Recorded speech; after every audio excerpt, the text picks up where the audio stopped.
Okay, for today's video guys, kay magamit ta aning sa door nga removal cream or wax cream. Sa atong buhaton, gibutang na to siya sa atong kilikili. Tanawa, limpyo na kayo siya guys, no? Napagay nabilin, so kini o. So, kita ninyo nga daghan kay buhok.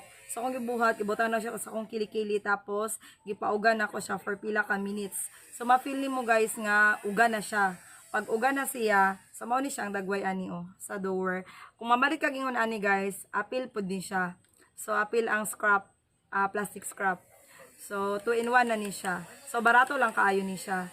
So kay can't afford man ta nga mo ato sa salon. So mo na natong buhaton, mamalit na lang tag ingon ani. So makasave pa tag time, effort, nya kwarta pod at the same time. So, dali lang kayo siya. I-apply na to siya. Ibutang na to siya sa tong kilikili. Nakita niyo daghan baka balibo no. So, ibutang nimo siya sa imong kilikili. Unya, paugahon nimo siya.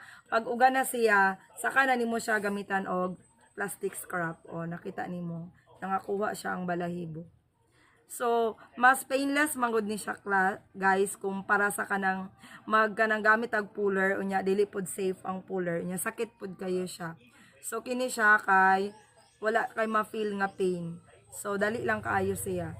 So, nakita ninyo ganina, daghan kaayo ko og balahibo. So, karon wala na siya. Limpyo na jud kaayo. So, nakita man ninyo nga daghan pa kaayo siya, diba?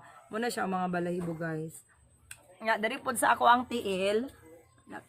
Muna siya ako mga tiil. Wala pa gina ako natanggal, oh.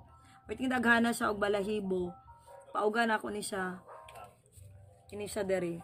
So natanggal gyud siya kay kini mga balahibo sa kong tiil daghan kay kog buhok ba kanang wrong parking ang mga balahibo niya pag mag-short ka kanang awkward bitaw kaayo tan-awon nga lalaki man siya batiis oy bignana ba. So kani siya ang wax cream kanang kuan siya ba makatabang gyud siya. So may atong buhaton kay busy na baya ang life no nya wala na tay panahon nga kanang atimano tong sarili sa kabisi. So amalit na lang tag ingon ani. So mas makatipid pa taw niya. Di na ta kinahanglan nga mulakaw pa o mugawas pa. So narata sa balay nga mo gamit ani. So maulang to, unta nakatabang sa tanan.